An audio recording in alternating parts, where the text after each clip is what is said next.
video. Now in this video I'm going to do something a bit different. I'm going to go and tell you every Premier League club, and I'm going to tell you one player that you need to sign with the rest of the window that we've left. Just under a month to go. Transfer window is heating up. We're looking at multiple £100 million deals that we can see this, and it's time for us to go through it. I'm going to tell you who you should sign if you want to have the best season you possibly can. Now, starting out alphabetically, Arsenal. That left winger position is the position that they will need to go for if they want to, they want to challenge that Champions League again. If they want to win it, that left wing spot has to be done. And of course, I'm going to just stick with the rumours, stick with the, the headlines.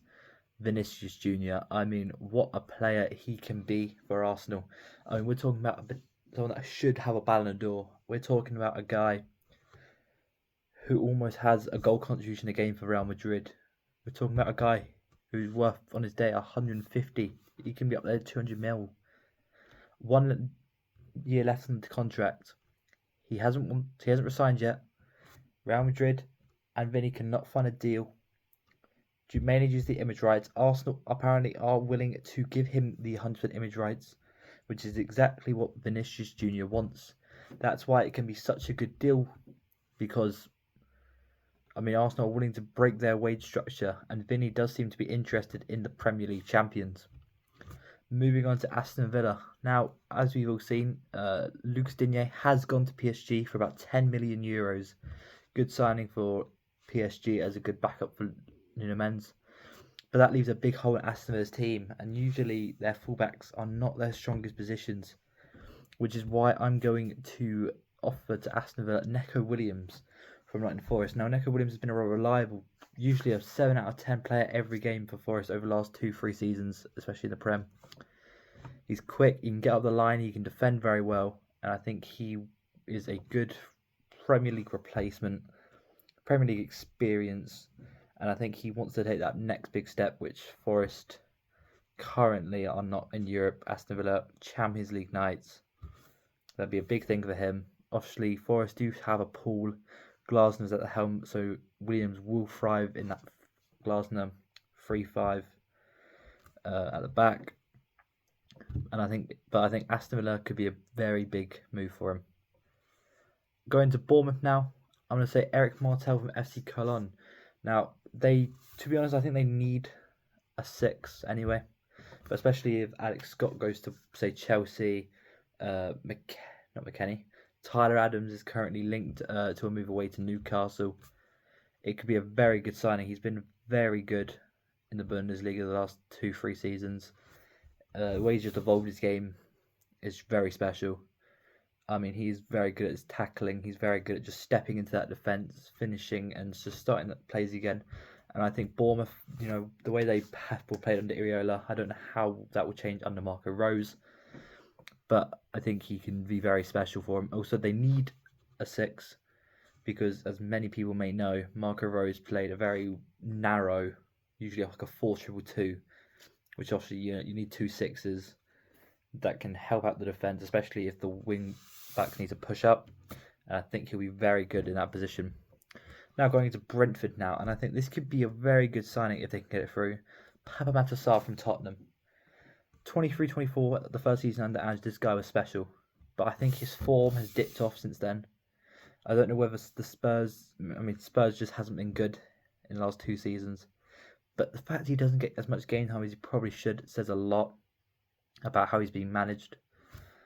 I think Brentford, a bit of a smaller club, but they kind of need that midfield, especially with Henderson going. I know Henderson wasn't a very big part of the team, especially in the second half of the season. But I think he can be really good in Brentford's shirt. Obviously, it looks like he will be going, especially if they're going to keep Bergwijn now, which it looks like it could happen with Newcastle and Forest both being priced out, it seems. But yeah, I think it'd be a very good deal. Will they need to break the bank? Yes. Are they currently looking at the guy from Lens, which will be a club record deal as itself and could affect that? Yep. But as of the time of this video, that deal has not been confirmed, so we will not. I'm not going to count him because I don't really know who he is. For Brighton, Maximum Bayer. Now, at the time, he hasn't been announced yet, but Danny Welbeck looks like he's on his way to Chelsea. And Danny Welbeck, 13 goals last season for Brighton. It's not a huge amount of goals, but a lot of them are vital equalisers, winners. I mean, without his points, Brighton are probably a lot closer to the relegation zone than they would not to a mint, which is why they need a striker. And I'm saying Maximin Bayer. He was very good at Hoffenheim, I believe it was. Then got the move to Dortmund. He's been good at Dortmund, but obviously when you've got Guirassy there, when you're going up against him for playtime, it can be hard. I think Brighton, we've seen them already spend the money. We've seen them replace their outgoings already when it comes to Vuskovic for Van Heck, and I think he'd be a very good signing. I think he can get goals. I think he needs that refresh. I think the Brighton is a good environment to get that refresh in. Now Chelsea. Now I'm gonna say Scalvini from Atalanta. Now this guy's been on the scene for a while now. He is. I mean, he's very good. I mean, he's obviously had a torn ACL in between, which has kind of ruined his momentum a little bit. But I think Chelsea under Alonso, especially if they're playing that three at the back, obviously we know that they have about to sign LaCroix seems. We expect them to start Colwill, and then that other centre back spot could be up for grabs because you don't know whether James is going to play as the right centre back, or whether someone else will come in and play that right centre back. But I think Scalvini, I think he's got experience at in a free back of the well. I could be wrong with that one, but I don't. I think he has played at free at the back. It's very exciting, very young. I think £50 million could get you this deal. I think he's a very exciting young player. Whether Chelsea would want to gamble with it, obviously we're looking at this Chelsea team, and they're going for more experience. It seems with LaCroix, obviously Henderson and Welbeck. So whether they would go for the young lad, we don't know. But I think that could be a very interesting signing to complete that backline. Now, for Coventry, it was kind of hard to do. Obviously, when you're a team coming up, there's a lot of improvements. You've got to do a lot of signings. You've got to build a new squad. But I think Coventry, if they want a chance to stay in the league this season, they need a striker. And that's why I'm suggesting Troy Parrott. Troy Parrott has done very well for AZ Alkmaar. He's done very well for Ireland. And I think he finally can come back to the Premier League as a proven striker. And I think he is someone who can go in Coventry's team. And if he can get the service, he can have a 15-goal season, which has been very well for him. We've seen him play for Ireland. He doesn't really fumble under that pressure. We've seen him score last-minute winners. He scores hat-tricks.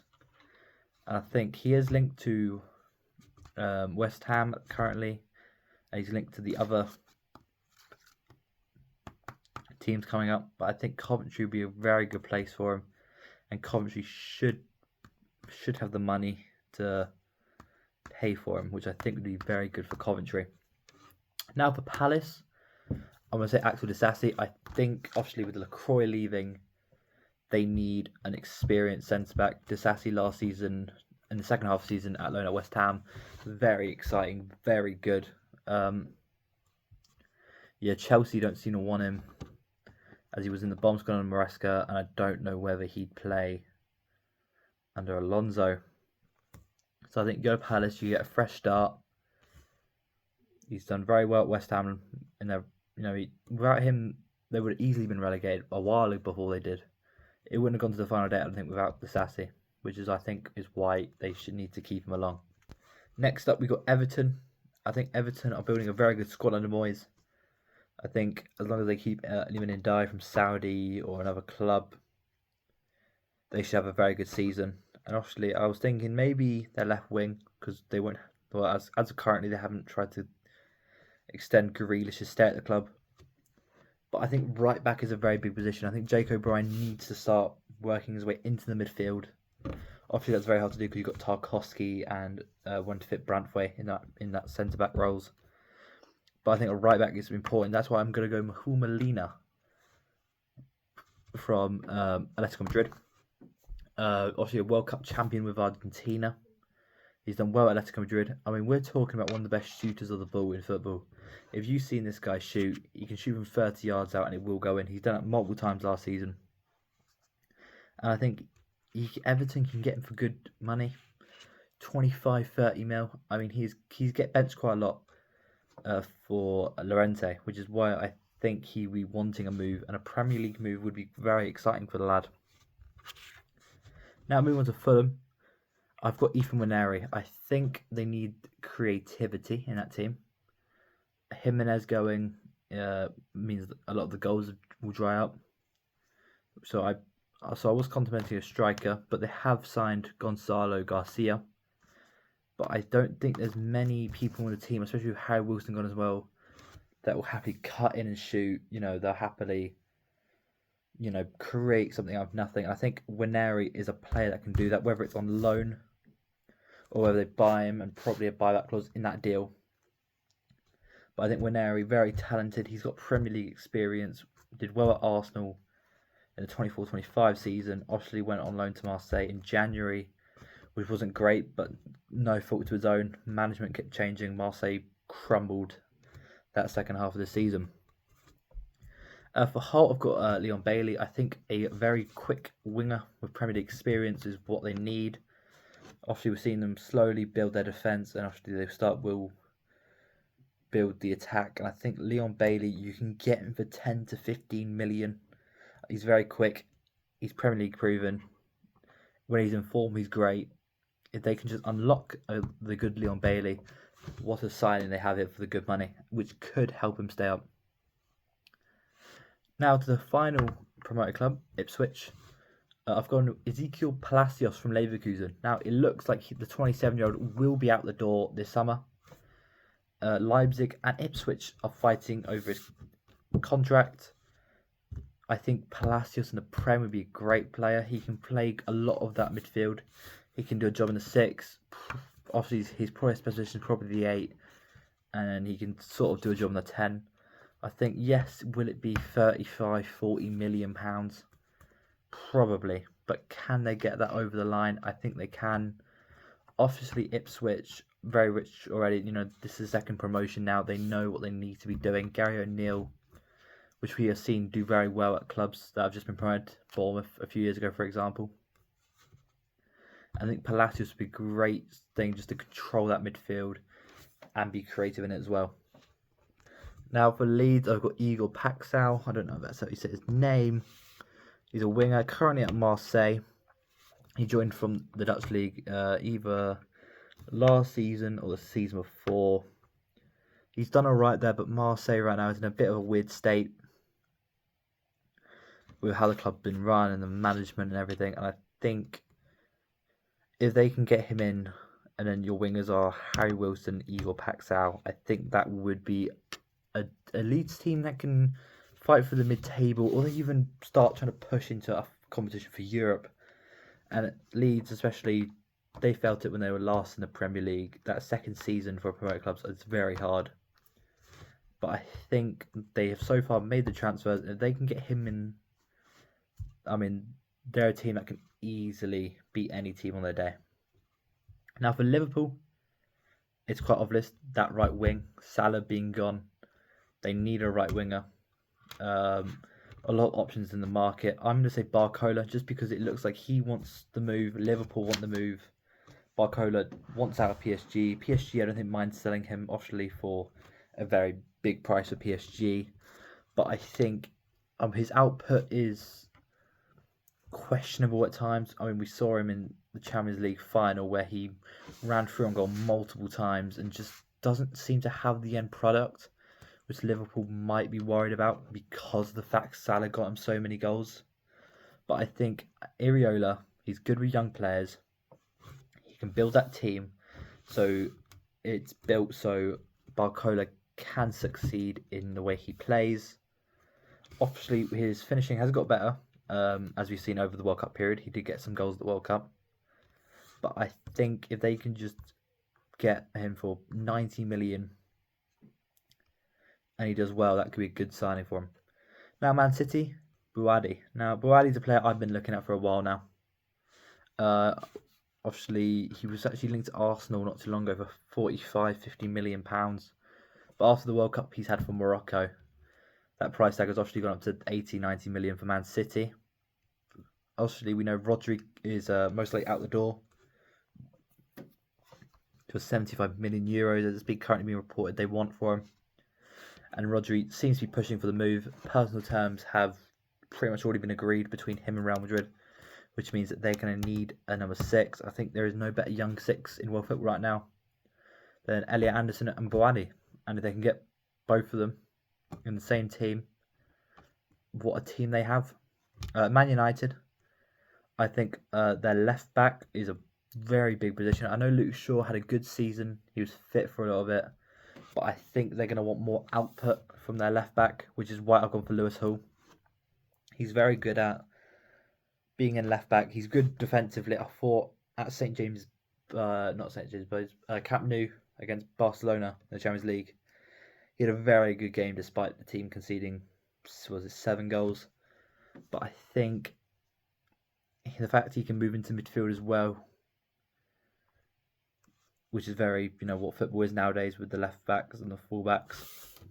I think he'd be a great signing. You're probably looking at a fee of 45, 50 million, which isn't too bad for a player of his stature with Premier League experience. And as everyone is leaving Newcastle, it seems like he would be willing to leave as well. Now, going to Newcastle, I think obviously if you got Bruno Guimaraes going out the door, you got Tonali out the door, Joe Linton looks like he could be going to Saudi.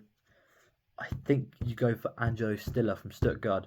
We're talking about a guy that's been linked to a lot of big clubs over the last 2-3 years, and for some reason, no one has ever pulled the trigger on him.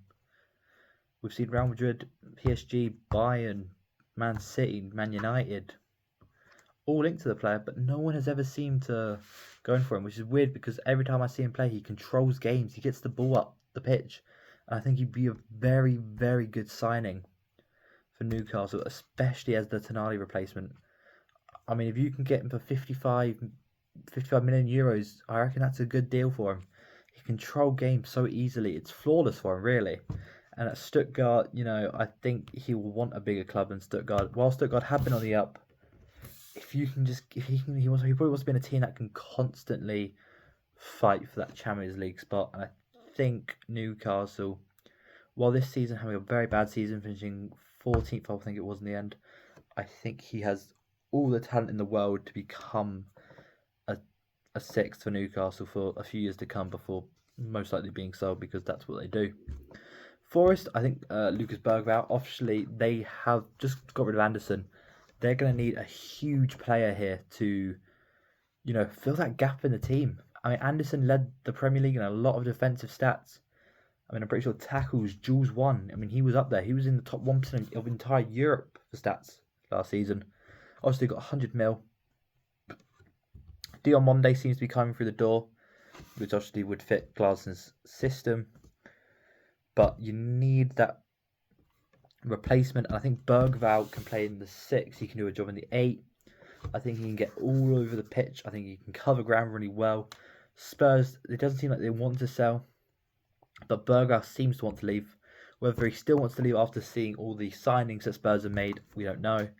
But I think there's a good chance. But the fact that they have signed Tonali and Fernandes, I think there's a good chance Bergvall should be out the door because of the fact I don't see him getting game time in this team.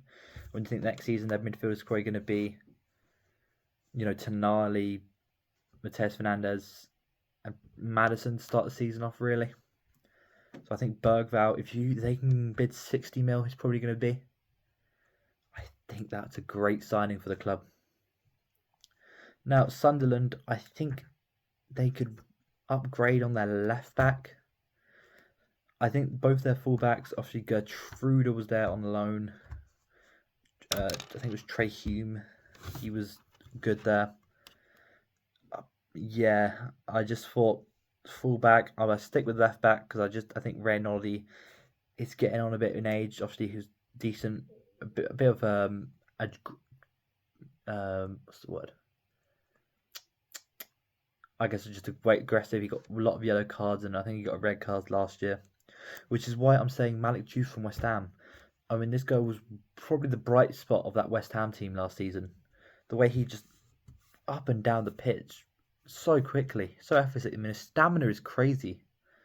I think West Ham, if Sunderland, I know it's a lot for Sunderland, but if they offered, 35, 40 million, maybe you might be waiting for a bit less. I think he'd be a great signing for Sunderland, and I think West Ham would take the deal because obviously, I mean, Jeff, what would he want to play in the Championship next season? Probably not. He probably wants to be in the top 5 league. And I think back in the Prem, Sunderland in Europe, huge for him. And I think that could be a huge deal, which I would love to see be done. Now, finally, on to Spurs. I think Spurs, if you can get a number 9, I mean, obviously, their left wing is a big worry, but I think it looks like Savinho's coming through the door. So I say go big for that number 9 if they have the money. Obviously, Krupi's injured for 3 months, so it doesn't look like he'll be able to join. Why don't you go Turkey? Go get Osimhen. 75, 80 million euros. We're talking about one of the best pressing forwards in Europe. This guy has 20 goal seasons, most seasons. And he's so good off the ball, on the ball. He can win headers. He can find shots from nowhere. He can press the ball anywhere, win the ball back anywhere on the pitch. I mean, this guy, pressing-wise, is probably the best striker in Europe. And I think Spurs, if they could just find that money, 75, 80 million euros, Osimhen would be probably a signing of the season contender if he does well under the Zerbi. But that is my video for you guys today. Thank you guys for watching. Like, subscribe, share, whatever happens on this channel. And also, please let me know your opinions down below. I mean, these clubs shine for a lot of players. Obviously, I don't know anything that's going on in all these clubs. So, if you're a Coventry fan, tell me someone that Coventry should sign, But yeah, thanks for watching the video. Goodbye.